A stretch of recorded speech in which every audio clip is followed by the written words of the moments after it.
उन फैसलों में ना कोई इंसाफ है, ना कोई कानून है, ना उसके तकाजे पूरे हुए हैं। उनमें तासुब है, ज़ाती अनाद है, पसंद नापसंद है, कॉन्फ्लिक्ट ऑफ इंटरेस्ट है।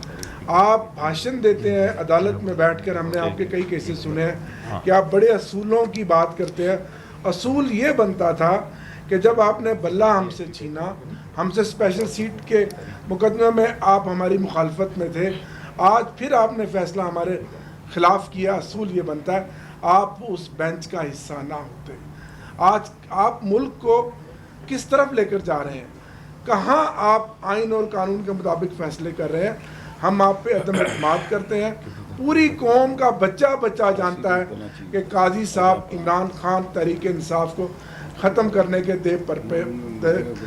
दर पे हैं, लेकिन अल्लाह अल हक का हर जगह पर फैसला हक का होता है, सच का होता है। खुदारा आप आज हैं, कल चले जाएंगे।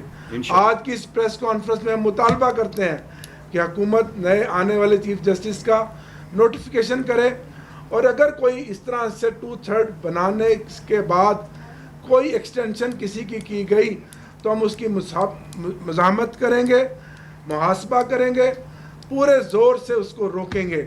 और साथ ही आखिरी बात, हमारे हाजी इम्तियाज़ MNA साहब, जिनका जुमे वाले दिन 9 तारीख के इजलास के लिए स्पीकर ने प्रोटेक्शन ऑर्डर जारी किया, उनको असम्बली में इजलास के लिए हुकूमत ने पेश नहीं किया।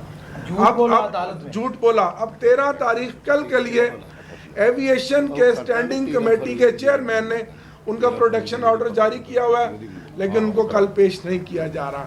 ये इतना जुल्म और बर्बरियत है, ये जुल्म की स्याह रात है। आखिर एक दिन इंशाल्लाह इसका सुबह होनी है, सवेरा होना।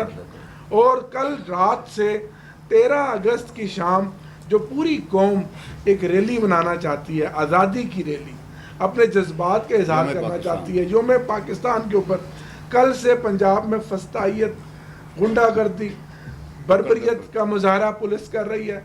हमारे कारकुनों को गिरफ्तार किया जा रहा है, डोर नॉकिंग हो रही है। रात गए तक सैकड़ों कारकुनों को गिरफ्तार किया गया कि क्या ये कौम अपनी यौम आज़ादी भी मनाए, 14 अगस्त भी ना मनाए। मैं यहाँ पर ख़ास तौर पर अपने भाई बिलाल इजाज़ साहब को, अपने MNAs और MPs को खराज तहसीन भी पेश करता हूँ, और इनको ये इस चीज़ का इजहार करता हूँ कि हम सब पूरी पार्लिमानी पार्टी तहरीक इंसाफ आपके साथ है, और इंशाल्लाह आपको इंसाफ मिलेगा। और आपके 1,17,000 वोटर्स ने जो आपको मैंडेट दिया, इंशाल्लाह वो मैंडेट इस असेंबली में ज़रूर बोलेगा। और आप अपने हल्के वो इलेक्शन कमीशन पे हम 12 कह चुके हैं, और यही ROs पे हमारा मौक़िफ़ बड़ा क्लियर है कि ROs जुडिशरी से होने चाहिए थे रादर देन एग्जीक्यूटिव से। वो हमने डिसाइड कर लिया था और हमने उनको ये मौक़िफ़ पहले से पेश कर दिया था। हमारा किसी RO पे कोई भी एतमाद नहीं था। अभी रिकाउंटिंग वाले प्रोसेस को भी आपको कहा, हम बहुत अभी मैंने जिक्र भी आपको कर लिया कि ये एक जो लोधरा वाली सीट है, विद इन 4 आवर्स उन्होंने ये लाखों वोट कहे कि हमने काउंट कर दिए, और टॉप पे लगा के 14,000 वोट 1,34,000 से कम करके 1,20,000 पे ले हैं, और कहते हैं जी दूसरा कैंडिडेट हुआ है। और इलेक्शन कमीशन सोता रहा, इसलिए इलेक्शन कमीशन हम 12 कह चुके हैं, हमारा इलेक्शन कमीशन पे कोई एतमाद नहीं है। हमने पाकिस्तान तहरीक इंसाफ के भी आपसे, खान साहब के भी आपसे, इनके खिलाफ रेफरेंसेस भी फाइल करेंगे, तो उस पर हमारा कोई एतमाद नहीं। तो आवाम के बारे में हम यही कह रहे हैं कि हमने कहा है कि हुकूमत फेल हो चुकी है, हुकूमत डिलीवर नहीं कर सकती, ये हुकूमत अपने केसेस ख़त्म कराने में लगी हुई, ये आवाम को कोई रिलीफ नहीं दे सकती। जहाँ तक जजेस है, हमने जजेस को हादिब तनकीद नहीं बनाया, हमने एक मौक़िफ़ रखा हुआ, और वो ये कि इस डिसीजन से हमें मायूसी हुई, और हम यही कह रहे हैं कि सुप्रीम कोर्ट के चाहिए था इसको लार्जर कैनवस में देखते कि बैकर और सुप्रीम कोर्ट की जजमेंट अगर आप उठा लें उसमें सारे फैक्ट्स का तस्करा नहीं हुआ है, इसलिए हमने किसी जजेस पे नहीं किया। हम ये कह रहे हैं कि अगर आप ओवरऑल देखते हैं तो हमारे इन MNAs ने तो पिटीशन नहीं फाइल करनी, अब तो टाइम बार्ड हो गया, ये तो पिटीशन फाइल नहीं कर सकते। सुप्रीम कोर्ट का तरीक़ाकार यही रहा है कि जो ट्राइब्यूनल जा चुके हों, सुप्रीम कोर्ट सबसीक्वेंट इवेंट्स को अकाउंट फॉर करती हैं, और ऐसे क्लोज केसेस को रीओपन नहीं करती, डायरेक्शन दे दी थी ट्राइब्यूनल को कि रिकाउंटिंग का पहले फैसला आप कर लें। हमने ये किया था कि इस पर हमने असम्बली में बात की थी, और परसों जो हमारे अलायंस का हुआ था, हमने ये मौके पर रख लिया था कि देखो ये सब कुछ हो जाता है और ये एक परसेप्शन यही है कि आप 2/3 मेजॉरिटी हासिल कर रहे हैं, आप एक्सटेंशन देना चाहते हैं, आप 2/3 मेजॉरिटी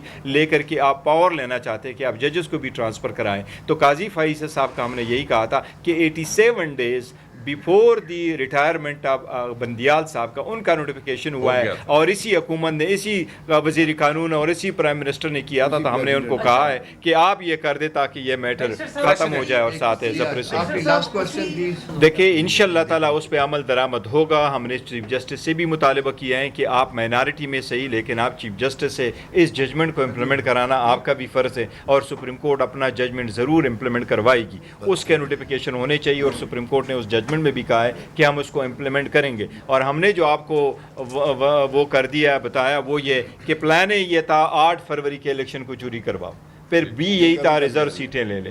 अब रिकाउंटिंग में आपने वो मकासद हासिल करो। तो हम इन तीनों के खिलाफ है और हम कह रहे हैं कि इंशाल्लाह आवाम की जो विल है वो प्रिवेल करेगा। सुप्रीम कोर्ट की जो जजमेंट्स है वो किसी भी तरीके से ये इख्तियार पार्लियामान को भी इवन हासिल नहीं है कि वो जो basic structure of the constitution है जिसमें इंडिपेंडेंस ऑफ द जुडिशरी है वो चेंज हो।